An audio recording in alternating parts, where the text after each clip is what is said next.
Sehemu ya kwanza ya likapi yetu ilituacha na maswali. Ni baada ya kugundua kwamba mwamba Goblin kumbe alikuwa akiishi na Grim Reaper katika nyumba moja, na Grim Reaper anadai kwamba amelipa kodi karibu ya miaka 2 hapa na amepapenda sana. Mbadala wa kuhama nyumba hii huenda atakuja kuongeza kodi nyingine. Jamaa hakuwa na namna yoyote kwa sababu mwamba ana mkataba, ikabidi kumruhusu kukaa ndani ile nyumba. Lakini pia tulishuhudia bidada Eontake katika siku yake ya birthday. Mwamba alikuwa amejitokeza na kumwambia kuwa bidada amfanyie kitu gani ili aweze kutimiza katika siku yake hiyo ya kuzaliwa. Bidada alisema kwamba anatamani kupendwa na shangazi yake. Na kama bado hujatazama sehemu ya kwanza, basi unaweza kugusa hicho kipop up kilichokeza juu kabisa upande wa kulia mwa screen mwako ili tuweze kwenda pamoja. Na kama bado hujagusa alama ya kusubscribe, fanya hivyo ili tuweze kwenda sawa. Mwisho wa siku mwamba Kimshin alimwambia bidada kwamba ili aweze kupendwa na shangazi yake basi anatakiwa kuanza kufanyia katika migahawa inayouza kuku. Na bidada siku ya leo alipoweza tu kuamka na kutokea shuleni, moja kwa moja akatimba katika mitaa, na hapa akaanza kuhangaika kuomba kazi katika migahawa inayouza kuku. Lakini kwa bahati mbaya kila mgahawa ulikuwa ukimkataa. Basi akatukana matusi ya kila rangi, akimtukana yule mwamba Goblin aliyekutana naye siku ya jana na kusema kwamba ni mpuuzi mkubwa kwa sababu alimwambia kwamba akipata kazi katika migahawa lakini mbona hapati. Akiwa na hasira nyingi sana, akiwa ameketi kando kidogo katika mangojeo ya abiria katika vile viti ambavyo abiria wanapumzika kusubiri mabasi, lakini kando yake aliweza kushuhudia kuna keni moja ilikuwa ikiwaka moto. Akamwagia maji ya kunywa kisha akaanza kuupuliza ule moto, na namna alivyokuwa akiupuliza moto huu ni sawa na alivyokuwa akipuliza ule mshumaa siku ya jana. Ghafla tu akashangaa kwamba yule mwamba Goblin ameweza kujitokeza. Mwamba hakuongea maneno mengi, akasema kwamba umeniita alafu huna cha kuongea, kisha akawa mwamba ameweza kupotea. Bidada akashtukia kwamba kumbe ukiwasha moto na ukiuzima basi huyu jamaa anakuja. Bidada moja kwa moja kwa sababu hanaga marafiki sana, moja kwa moja siku ya leo akatimba katika maeneo ya kanisani, akafuata mishumaa fulani hivi kisha akawasha moto. Baada ya hapo akapuliza, mwamba kweli akajitokeza. Hasa ghafla hii kitu ikawa ni kama burudani sana kwa bidada, kwani akaanza kudownload na application zile za mishumaa katika simu. Anawasha ule mshumaa kisha anazima na mwamba anajitokeza. Yaani mpaka katika maeneo ya shuleni. Sasa ikawa kama burudani fulani hivi. Na mwamba Goblin akawa amekasirika siku ya leo, akataka kuanza kuondoka. Bidada akawa amemshikilia. Ni kitu cha ajabu sana, huo uwezi kumshika mtu huyu. Ghafla yeye aliweza kufanikiwa kumshika. Lakini kitu kingine ni kwamba huyu Goblin wakati mwingi sana mwili wake unakuwa unawaka moto. Kwa ni ngumu sana binadamu wa kawaida kuweza kumshika. Ikabidi kwanza kumuuliza bidada, wewe ni nani? Bidada akasema kwamba yeye ni Eontake na alikuwa na uwezo wa kuona mizimu kutoka alipokuwa mdogo. Lakini kuna mzimu wa bibi mmoja mwahi kumwambia kwamba yeye atakuja kuwa mke wa Goblin. Na kuthibitisha hilo ni kwamba yeye alizaliwaga na alama fulani katika shingo. Akawa anamuonesha mwamba. Jamaa akabaki anashangaa, yani wewe utakuja kuwa mke wa Goblin? Sasa huyu mwamba Kimshin anajua kwamba mke wake ili aje kutimia ni lazima awe na uwezo wa kuona upanga, kwa sababu yule mke wake inasemekana ndio atakuja kuuchomoa mpanga wake. Ikabidi kumuuliza bidada, ni kitu gani unakiona kwangu? Bidada Eontake akasema kwamba anakuona mwanaume handsome mwenye urefu wa kati futi 6 hivi na kama na nusu hivi. Alafu hivyo tu yani. Sasa mwamba Kimshin alipoona bidada hajaweza kusema kwamba anaona upanga, moja kwa moja ikabidi kuachana naye na kuondoka zake. Sasa hapa mpenzi mtazamaji uwe makini sana. Mwamba alipofungua mlango huo kutokea katika library iliyopo ndani ya nchi ya Korea, akajikuta ametokezea huko katika nchi ya Canada. Na bidada alipoweza kumfuata kupitia mlango ule ule akajikuta naye ametokea huko nchi ya Canada. Hasa hili sio tukio la kawaida hata kidogo, kwani mwamba ndio mwenye uwezo wa kuweza kufungua mlango na kujitokeza katika nchi nyingine, bali binadamu mwingine hawezi kufanya tukio hilo. Sana yeye akabaki anashangaa,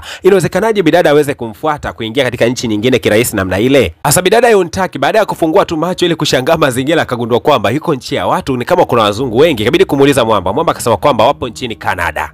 Mtoto wa maskini alifurahi kweli kweli. Leo ameweza kusafiri bila visa, bila passport. Akafurahi na kusema kwamba yani hakika kupitia sababu hiyo lazima unioe. Lakini mwamba akamtazama sana bidada na kuona udogo anaongea upuuzi gani. Ila tunaonyeshwa dada mmoja hivi hapo nchini Canada kama amempatia bidada kama spinach fulani hivi kisha akamwambia kwamba utaenda kula maji pamoja na familia yako, sawa Sasa ile bidada kufungua tu mlango wa kama sebule fulani hivi akajikuta tayari anafungua mlango na kuingia nyumbani kwao. Shangazi yake alipoweza kumuona tu akamwambia kuwa kwa nini umechelewa sana kurudi kutokea shuleni? Tumeshinda na njaa mpaka mida hii kisha wewe huwezi kupika msosi. Fanya haraka bana katupikie ubwabwa. Dada wakati anapika ule ubwabwa akawa amechanganya na ile spinach aliyopewa na ule mwanamke kutokea kule nchini Canada. Lakini wakati huo mtoto wa huyu shangazi mtu alikuwa amekuja na kitabu fulani ambacho bidada alikuwa amekitolea kule nchini Canada na kusema kwamba inaonekana huyu binti anasoma sana na vitabu vya nchi ya Canada, ana lengo gani mfano? Shangazi mtu kusikia hayo akamwakia sana bidada na kumwambia kwamba au una mpango kukimbia na pesa ambazo ulikuwa umeachiwa na mama yako uelekee nchini Canada, si ndio? Usije ukajaribu kufanya jambo hilo. Hasa bidada Eontake baada ya kuwa ameandaa chakula chake akawa anakatakata kidogo matango. Kwa bahati mbaya akawa ameweza kujikata. Na kila aliyeshiriki kile chakula ambacho bidada alikuwa amekiandaa siku ya leo basi aliumwa tumbo sana, na mwisho wa siku akaacha kabisa hata kumfokea bidada wakiamini kwamba kama bidada ameweza kuandalia chakula ambacho kimeumiza tumbo basi siku nyingine huenda atawekea sumu. Na kitu pekee ambacho bidada Eontake alikuwa bado hajakigundua ni kwamba yule mwanamke kutokea kule nchini Canada aliyekuwa amempatia ile spinach alikuwa ni yule bibi aliyekuwa amemsaidia mwanzoni sana pindi alipokuwa anataka kuuliwa na yule Grim Reaper. Hasa upande wa mwamba Kimshin nyakati za usiku usingizi haudi kabisa, kaanza kukumbuka kwamba yule mwanamke ana uwezo wa kupita katika njia ambayo nimepita mimi, lakini hawezi kuona upanga wangu. Imekuwa imekuaje hii kitu? Basi Mwamba Kimshini akapanga appointment kwamba aweze kukutana na bidada. Kweli kabisa kabidada kakaja siku ile ile aliyopanga kukutana nako. Kabidi kuwakauliza kwamba yaani wewe mtu umjui kabisa na kuita mkutane mafichoni huku unakubali tu. Unakubalije wewe? Akaishia kukafokea tu kabidada Yontaki pasipo hata kukaambia kishida gani aliyokuwa amekaitia. Baadaye bidada Yontaki baada ya kuzunguka sana mitaani bana kutafuta kazi, mwisho wa siku si akajikuta amepata kazi katika mgahawa ambao unauza kuku. Basi moja kwa moja akawasha kijimshumaa fulani kisha akakizima. Hapa Mwamba akawa amejitokeza akiwa ameshika sausage mdomoni pake. Jamaa alikasirika kisha akamwambia bidada kwamba uwe makini, sio kila muda tu unamuita mtu. Utakuja kuniita kati niko bafuni, nitakuja nikiwa nimetoka hivyo hivyo. Sasa unategemea nini Mwamba akawa ameondoka bana. Hasa huku nyumbani Mwamba Grim Reaper alikuwa anataka kulala, lakini kabla ya kulala huwa anafanyaga ibada fulani hivi ambayo yeye kama malaika wa kifo huwa lazima ifanye kabla ya kuweza kulala. Lakini kila alipotaka kufanya hiyo ibada, Mwamba Kimshini akawa anakuja kumsumbua na kumwambia kwamba vipi nguo je imenipendeza au la? Kaka samani bana, kuna jambo la msingi natakiwa nilifanye. Jambo gani la msingi bana? Akaanza kumpigia makelele sana hapa ndani. Ni namna fulani vya masiala, lakini haya masiala yalikuwa kimkela sana huyu malaika mtoa roho. Kesho yake mapema na alfajiri malaika mtoa roho hakulala kabisa bana. Usumbufu wa Mwamba mpaka pale kucha. Jamaa anacheka tu. Yaani leo nimekusumbua mpaka nimekusumbua tena. Malaika mtoa roho akasema bana, mimi najua engo yako ya kuweza kupiga wewe. Engo gani bana? Katishie ingine bana. Mimi kwangu acha kabisa. Sasa Mwamba Kimshini bana baada ya kutulia kidogo anasubiria tu wakati bidada ambapo atakwenda kuzima mshumaa na kuwasha ili aweze kujitokeza kwa bidada mahali alipo. Lakini siku ya leo ilikuwa tofauti kidogo. Bidada Euntae aliwasha mshumaa vizuri tu kabisa, lakini alipouzima mtu aliyekuwa amejitokeza nyuma yake hakuwa tena Mwamba Kimshini, bali alikuwa ni yule Mwamba Grim Reaper, mtu ambaye anamuindaga sana bidada siku nyingi katika maisha. Bidada Euntae alijua leo amekwisha, lakini kwa bahati nzuri wakati anaondoka tu akawa amekutana na Mwamba Kimshini. Sasa ile anamtazama Kimshini tu akawa anamziba macho na kusema kwamba usimtazame huyo jamaa. Akawa anamwambia Goblin kwamba mbele yako ni malaika mtoa roho, usifanye naye masiala kabisa, atakwenda kukuua. Hutakiwi kabisa hata kusogeleana naye wala kumwangalia. Lakini Mwamba Kimshini ana tambo kama zote, akasema kwamba huyu namuangalia ni mchumba tu, mtoto 2000 huyu, namuweza kwa kila kitu. Lakini Mwamba Grim Reaper akamwambia Mwamba, naomba usiingilie katika masuala yangu ya kazi. Jamaa akamwambia kuwa na kuingilia kuanzia kazini kwako mpaka unapolala. Na kadri Mwamba Kimshini anapozidi kujibizana na huyu mtu, basi radi zikawa zinapiga. Bidada akawa na hofu sana kwamba huenda Mwamba Kimshini atauliwa na huyu malaika mtoa roho, lakini Mwamba akamwambia bidada kwamba tulia hapa. Kimshini akaongezea akisema kwamba asije akajitokeza mtu katika maisha yake kuweza kumgusa mpenzi wangu wa maisha nilikuwa nikimtafuta kwa muda mrefu.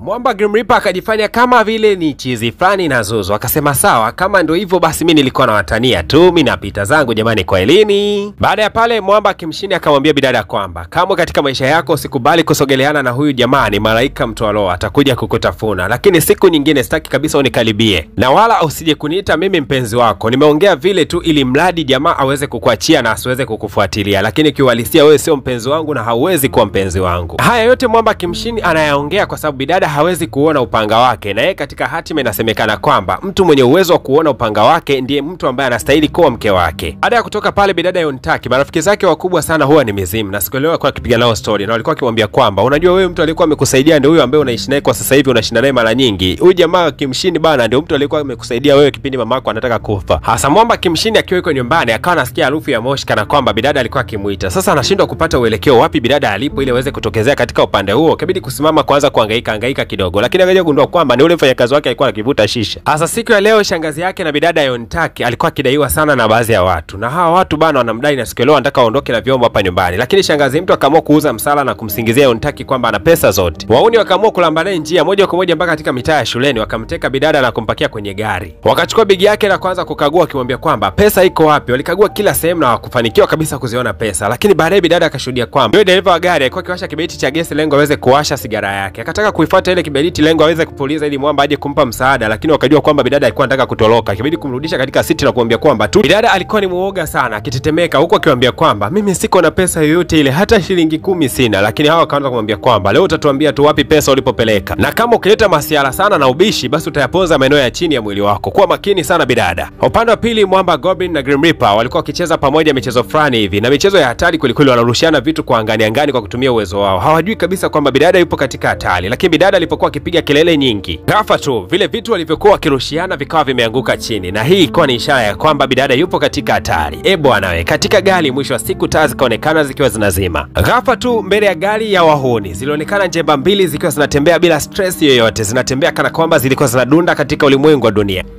Kina kaka jambazi walishtuka kidogo. Ina maana hawa watu ni wafanyakazi wa TANESCO kiasi ambacho wakiwa wanatembea wanakuja upande wenu na umeme unakatika. Kiongozi mkuu wa hawa majambazi akaamuru dereva aweze kuendesha gari haraka sana, lakini alipojaribu tu kuendesha gari, hapa tu ikatokeza kitu kama upanga katikati kuweza kulikata gari katikati. Goblin akamwokoa yule bidada peke yake, lakini hapo upande wa pili wengine hawa wote walikuwa wamewagandishia ndani ya gari. Hapa tunaonyeshwa malaika mtoa roho akiwa anatembea tembea mitaa hii. Tukutane katika episode ya 3 tutakwenda kutupa majibu ya nini ambacho kilikwenda kujili. Nikumbushe tu kwamba kila unapogusa alama ya like, tunapofikisha like 100 basi episode ya mbele inakwenda kutoka. Mimi naitwa DJ Paul, kikuuliza ni wapi, waambie ni PVP Media.